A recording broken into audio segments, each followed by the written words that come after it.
కాలభైరవ గంగాభవాని అన్నపూర్ణ విశాలాక్షి దివ్య సన్నిధమైన ఈ కాశీ మహాక్షేత్రానికి, ఇక్కడ సూక్ష్మ రూపంలో సంచరించే దివ్యాత్మలకి, సద్గురువులకి, మన క్రియాయోగుల సదస్సుకి, శ్రీ శ్రీ శ్రీ ఆత్మానందమయ్య అమ్మగారికి నా హృదయపూర్వక వినయపూర్వక నమస్కారాలు. సౌభాగ్యవతి వంశీ కృష్ణకుమారి నా పున్నాగపూల్ నవల్ చదివి పాఠకురాలిగా వచ్చి ఫ్యాన్గా, తర్వాత నా ఆత్మీయ పుత్రికల్లో ఒకరిగా మారింది. నా గురువు గైడ్ అయిన శ్రీ డాక్టర్ గోపాలకృష్ణ గారు సూక్ష్మ శరీరంలో ఆ అమ్మాయి ప్రార్థనలో కళ్ళు హీల్ చేస్తున్నారని తెలిసి నేను ఆశ్చర్యపోయాను. ఆ అమ్మాయికి సోరియాసిస్ వ్యాధి సమస్య ఉండేది. ఆమె మానసిక సంచలనాన్ని బట్టి అది ఎక్కువ తక్కువ అవుతుండేది. వంశీ ఒకరోజు, అమ్మ ఇలా సుషుమ్న క్రియా యోగం మెడిటేషన్ నేను వెళ్ళవచ్చా అని అడిగింది. నాకు మా గురువుల వల్ల కొన్ని అనుభవాలు ఉన్నాయి. ఈ రకరకాల మెడిటేషన్స్, అందులో చాలా ఈ వెన్నుమిక మీద పనిచేసి నాడీ మండలాన్ని చిందరవందర చేసిన చాలా కేసులు పరిచయం అవడం వల్ల కొంచెం ఉలిక్కిపడ్డాను. కానీ నా ప్రార్థనలో, హీలింగ్లో ఈ మెడిటేషన్ పాజిటివ్ అని అనిపించగానే, వెళ్ళు వంశీ, కానీ సద్గురువుల్ని ముందు మానసికంగా పంపి ఆ తర్వాత నువ్వు మెడిటేషన్ నేర్చుకో. అక్కడ ఏమన్నా వ్యతిరేక శక్తులున్నా సద్గురువులు వాటిని న్యూట్రలైజ్ చేసేస్తారు, నిన్ను రక్షిస్తారు అని చెప్పాను. అలా వంశీ ద్వారా ఈ మెడిటేషన్ గురించి విన్నాను. ఆ తర్వాత వంశీలో చాలా మానసికమైన, ఆధ్యాత్మికమైన ఎదుగుదల, మార్పు క్రమేపీ చూసి చాలా ఆశ్చర్యపోయాను. ఆమెలో చాలా విసుగు, అసహనం, కించిత్ గర్వం, చిన్న చిన్న ఎగోలు ఇవన్నీ తగ్గి సహనం, ఓర్పు, సేవ, ప్రేమ, ముఖ్యంగా క్షమించగల గుణం, ఇటువంటి పాజిటివ్ మార్పులు నాకు కనిపించాయి. ఆమె భర్త జీవన్ మౌనయోగి. అతని వైబ్రేషన్స్ ద్వారా క్రియా సహాయం మాత్రం చేసే యోగ్గా గుర్తించాలంతే. వంశీ ఆరోగ్యంలో నాకు ముఖ్యమైన మార్పులు, కేవలం కొద్ది రోజుల మెడిటేషన్తో ఇంత మార్పా అని ఆశ్చర్యం వేసింది. అప్పుడప్పుడు సత్సంగం, మాస్ మెడిటేషన్స్ అంటూ వెళ్తూ ఉండేది. సోరియాసిస్ తగ్గుముఖం పట్టడం ప్రారంభించింది. అది ఎంత కష్టమైన పనో నాకు బాగా తెలుసు. ఆమెకి ఆజ్ఞాచక్రంలో ఎనర్జీ తెలియడం, సహస్రారం పైనుంచి ఎనర్జీ కనెక్షన్స్ ఇవన్నీ మాట్లాడుతూ ఉండేది. కానీ మాస్ మెడిటేషన్స్ అంటే భయం నాకెప్పుడు.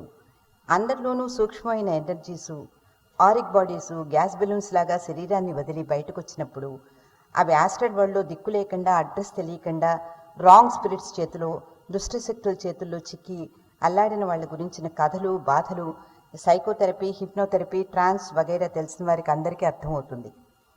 వీళ్ళ గురువు ఎవరు ఇంత సాహసం చేస్తున్నారేమిటి అని అనుకున్నాను. అమ్మ, మీరు ఒకసారి మా ఆత్మానందమయ్య అమ్మగారికి కలవాలి ప్లీజ్, నాకు ఇది కోరిక, మీ ప్రశ్నలకి నా దగ్గర జవాబులు లేవమ్మా అన్నది వంశీ.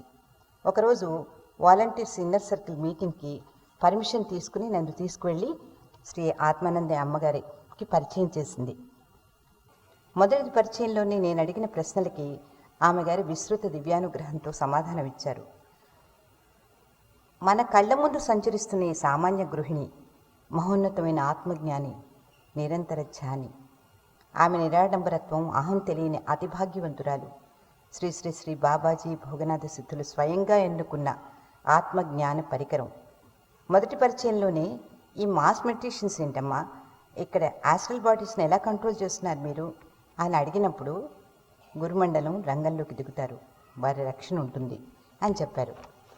అప్పటికే ఆమె డివైన్ మ్యాగ్నెటిజం నాకు అనుభవం అవుతోంది. ఇంత ఎనర్జీ ఫీల్డ్ ఉన్న ఏమి గారు అతి సామాన్యంగా పబ్లిక్ ప్లేసెస్లో మీటింగ్ పెట్టేస్తున్నారు. వేల మంది ఎనర్జీస్తో రియాక్ట్ అవుతున్నారు, ఇంటరాక్ట్ అవుతున్నారు. ఎప్పుడూ సృష్టిలో కొన్ని నెగిటివ్ ఫోర్సెస్ ఇటువంటి అమృత భాండం వంటి దివ్యమూర్తులను డిస్టర్బ్ చేయాలని, ఎనర్జీ లాగేసుకోవాలని ప్రయత్నం చేస్తూనే ఉంటాయి కదా, మరి ఈమెకి రక్షణ ఏమిటి? ఆ ప్రశ్న అడిగాను. ఆమె నవ్వారు వెన్నెల్లాగా. ఉన్నట్లుండి, మనం కొద్దిసేపు మెడిటేషన్ చేద్దామా అన్నారు. ఇటువంటి మీటింగ్స్లో సాధారణంగా ఆమె మెడిటేషన్ చేయించరట, నాకు తెలియదు అప్పట్లో. మీరు ఈ ప్రశ్నను మీ మెడిటేషన్లో అడగండి అన్నారు, అంతే. కాసేపటికి నా అంతర్దృష్టిలో ఒక అద్భుత దృశ్యం. ఆత్మానందమ సూక్ష్మదేహం బంగారము, లేత గులాబీ రంగు, లేత ఎలక్ట్రిక్ వైట్ రంగులు కలిసిన కాంతిపుంజం. ఇంత వయసు కూడా కనిపించలేదు ఆ మూర్తికి. వెలుతురు ముద్దలాగా ఉన్నారు. ఒక తామర పుష్పంలో ధ్యానంలో ఉన్నారు. ఆమె చుట్టూ గుర్తు తెలియని అద్భుత దివ్యమూర్తులు బంగారు భాండాలతో వెలుతురు ధారలు ఆమె మీద అభిషేకిస్తూ ఒక సర్కిల్లో తిరుగుతున్నారు.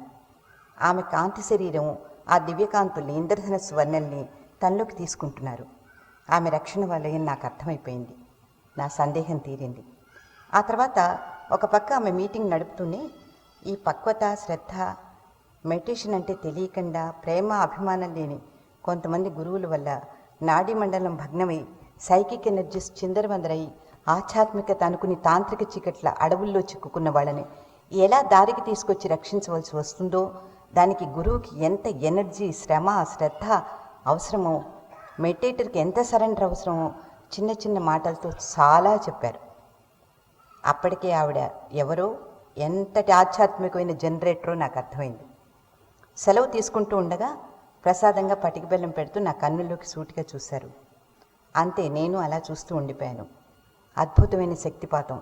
అలాగే ఉండిపోతే బహుశా రాత్రంతా ఉండిపోయేదన్నా నాకు తెలీదు. ప్రాపంచికత కదిలించి వేసి నన్ను వెనక్కి పంపించింది. ఆ చూపుతో ఆమె లోచూపు నాకు చాలా అర్థమైంది. ఉన్నట్లుండి నాకు రెండో పాయింట్, దీనివల్ల కూడా నేను ఈ సుషుమ్న క్రియాయోగానికి చాలా దగ్గరయ్యాను. నవపాషాణాలు, దశపాషాణాల విగ్రహాల గురించి మీకందరికీ తెలిసే ఉంటుంది. భోగనాథ సిద్ధరు వాటిని అక్కడక్కడ స్థాపించారు. అవన్నీ నాకు తెలియకుండా, అసలు అక్కడికి వెళ్తున్నానని తెలియకుండా యాత్రలో దర్శించాను. వారి సమాధి, భోగనాథ సిద్ధుల వారి సమాధి దర్శనం కూడా జరిగింది. అక్కడ వారు సూక్ష్మ శరీర దర్శనమైంది. వారుట ప్రపంచంలో ఆధ్యాత్మిక, ఆధిభౌతికమైన ఎనర్జీల బ్యాలెన్స్ చేయడానికి స్థాపించిన విగ్రహాలు, యంత్రాల మూలస్థానాలు. ఇందులో కొన్ని రహస్యమైనవి. వీటి గురించి నాకు అమ్మగారు తెలియపరచడం, వారి దర్శనం వైబ్రేషన్గా జరుగుతూ ఉండడం, ఇవన్నీ జరిగిపోతున్నాయి. ఒకరోజు వంశీ క్రియాయోగం తెలియపరిచే అర్హత తెచ్చుకుని, అమ్మ మీరు కూడా ధ్యానం చేస్తారా అని అడిగి ఈ అమృత తత్వం నాకు అందజేసింది. అసలు ఏ మెడిటేషన్స్ 10 నిమిషాల కన్నా ఏ పూజ, గుడులు భరించలేని, కాన్సన్ట్రేట్ చేయలేని మా వారు శ్రీ చంద్రమోహన్ గారు వంశీ మీద వాత్సల్యంతో ఈ మెడిటేషన్ నేర్చుకోవడం, ఇది ఒక పెద్ద ఆశ్చర్యం. 21 నిమిషాలు కూర్చోవడం కూడా ఆశ్చర్యం. ఇది నాకు పెద్ద మిరకల్.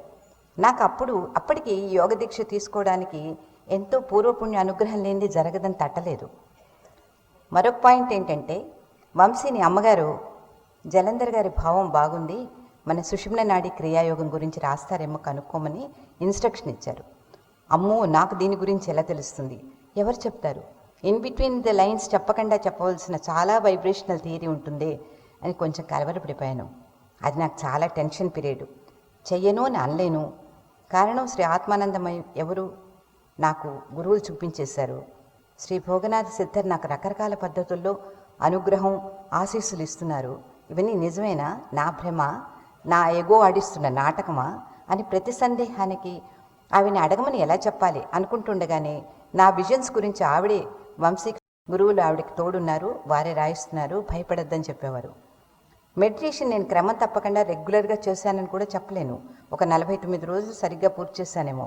మెడిటేషన్ చేద్దామని లేచి రాస్తూ కూర్చుండేదాన్ని చాలా రోజులు. ఇదేమిటి క్రియాయోగం చేయాలనుకుంటే అని గిల్టీగా ఫీల్ అయితే ఇది ఒక అక్షరయోగం ఆజ్ఞ లాంటి మాటలు వినిపించేది. అలా ప్రారంభమైంది ఈ అక్షర దీక్ష యజ్ఞం. ఇంకా ఆ తర్వాత తమాషా, ఏ పుస్తకం తీసినా క్రియాయోగం గురించిన మెటీరియలే. కంప్యూటర్లో, ఈమెయిల్లో దీని గురించి అస్సలు నాకు సంబంధం లేని వారు మెటీరియల్ పంపేవారు. యూట్యూబ్ ఓపెన్ చేస్తే ఎక్కడో ఒక లింక్తో కని విని ఎరగని మెటీరియల్ క్రియాయోగం గురించి. నేను జీవిస్తూ క్రియాయోగం గురించి రాయడం లేదండి, క్రియాయోగం మధ్యలో జీవిస్తున్నాను. ఒకరోజు ఛానల్లో శ్రీ భోగనాథ సిద్ధరు వారి ఎడమకాలి బొటను వెళ్ళిన ఆజ్ఞాచక్రం దగ్గర పెట్టి నొక్కి శక్తిపాతం చేశారు. ఆ తర్వాత అంతా అక్షర జలపాతమే. అలా ప్రారంభమైంది ఈ యజ్ఞం.